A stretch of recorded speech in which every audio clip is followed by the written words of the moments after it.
This video was brought to you by ABRP planner, Kempower, Markus Bil, Stormberg and Bilkomponenter. Yo, what's up? We're now at Ullevål Stadium and this is a supercharger. Well, actually, wow. Wait, what? They have plenty of supercharger here, V3. But okay, I'm here today with ID Bus and I'm going to do a degradation test. So let me show you guys first for people who can look up Norwegians. Here's a license plate. It could seem like it has, well, some degradation at least. So when I mentioned branch banking new ones, they're supposed to have 74.5 kilowatt hour. This one seems to have around 72.5. We are topping up now to 100%. I tried this. Actually, when I noticed this when I did Sunday driving, then I was driving quite slow. So I will drive a little bit faster now, but maybe not hammer too hard. So let me see. Yeah. So we're just waiting now for the car to finish, supposedly in 3 minutes. And then the plan is to drive, let me see. Okay, see we are here.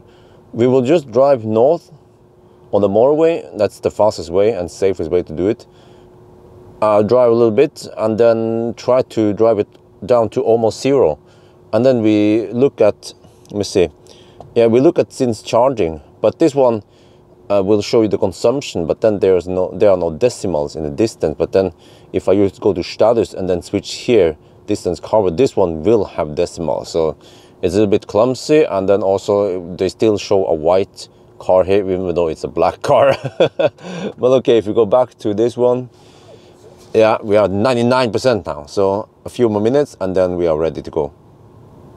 All right, we are done. DON, and if you look here, 72.5 kilowatt hour exactly. Okay, let's unplug and then we start driving. We have been driving for a little bit over an hour. We are now at Hamar, and yeah, the consumption is 298 watt hour per kilometer. We are at 51%, so I think it's time to turn around. Yeah, we'll do it over here, and I can show that so far, yeah, we have spent half the battery. You see, we have 36 kilowatt hour left. So we should end up in Oslo with almost zero then, yeah. And then the battery stays at 25 to 28 degrees Celsius. So yeah, let me turn around here. This is always interesting. This roundabout is actually not round, it's oval. And the traffic from left to right is more frequent than you will go here. So when you go to this roundabout, it will be a bit weird. You enter it and you go around it. Let me show you here. I think you can even see it in Google. It's pretty cool. It has those cool lights. You enter here, okay, you feel like it's a bit sharp, and then you're like, okay, that's fine. And then you take the curve, and then suddenly, whoa, what the heck, it's super sharper. Okay. Let's go back. So, yeah, the car creates an outline of how far we can drive, and it claims that we can make it fine just down to Oslo. So okay, let's go for it. And then yeah, over here it's 6 degrees Celsius. Winter is coming. Yeah, earlier over there was even colder, 4 degrees Celsius at the coldest. We are passing by Gardermoen now, heading back to Oslo, and yeah, I had to slow down a bit. We have 14% left. Consumption is somewhat high, 303 watt hour per kilometer, and the temperature outside is 6.5. So yeah, right now the car estimates that we will not make it back to Oslo or Alnabru. Ooh, you see 36 kilometers away, and then GOM claims 34 kilometers. But I know that the MEB, or rather the ID software is not good at estimating this range based on elevation change, or it might not take in account elevation change. So we have some downhill back to Alnabru, so we'll see. I'll just cruise at 100 for now, which is about 97 GPS speed. So yeah, and then, but this one seems to be accurate. We have 9.9 kilowatt hour left. So yeah, I can also do the math based on that one and figure out how far I can drive then. We're back home now with 0%, 0 kilometer left. And then here also, car scanner, 0 watt hour left, well, minus whatever. Okay, so we are at completely zero. And then here is the exact distance. So based on this distance multiplied by this consumption, we get only 71.8 kilowatt hour, not 72.5, but that's probably because I was driving a little bit faster. So I can assume that if we actually cruise at 90, we will get roughly 72.5 that I got during the Sunday driving. But why did I do this driving test? I couldn't look at the car scanner and then figure out what the kilowatt hour was. Well, I just want to confirm it because I've seen some differences between what the car scanner claims versus what you can actually get out of the battery according to the trip meter. And also in Tesla. Tesla with many times, that's a different app by the way, that's car scanner. No, this is car scanner, Tesla is ScanMyTesla.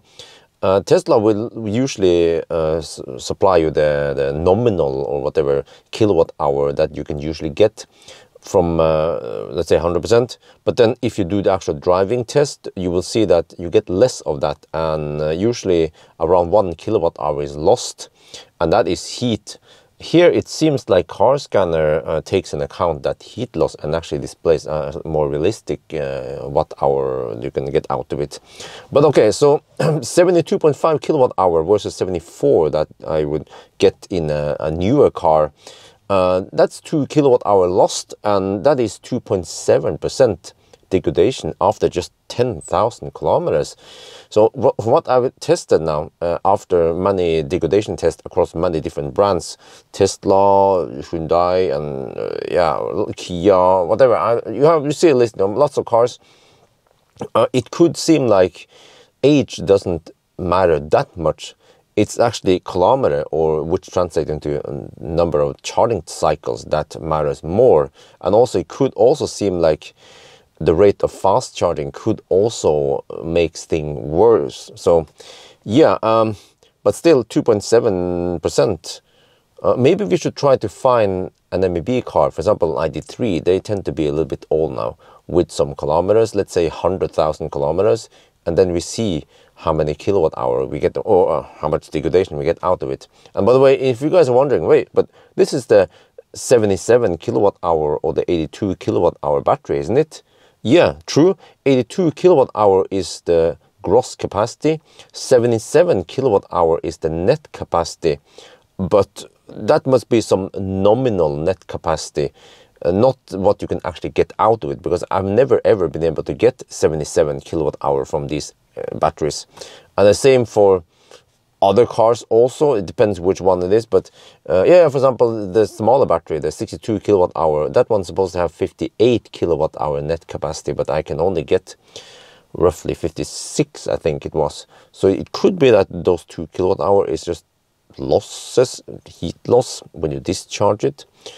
But okay, so yeah, eventually I should try to get another car, ID3 for example, and then we'll see how much degradation we have. And then maybe I can ask you guys, have you guys done some degradation test of ID3 or maybe ID4? Yeah, they tend to get a little bit old now. And how much was it? Did you use a wheel or something, or did you use my method, or how did you do it? But you can't just look at claimed kilometers here. You have to actually measure the kilowatt hour, similar to what I did now.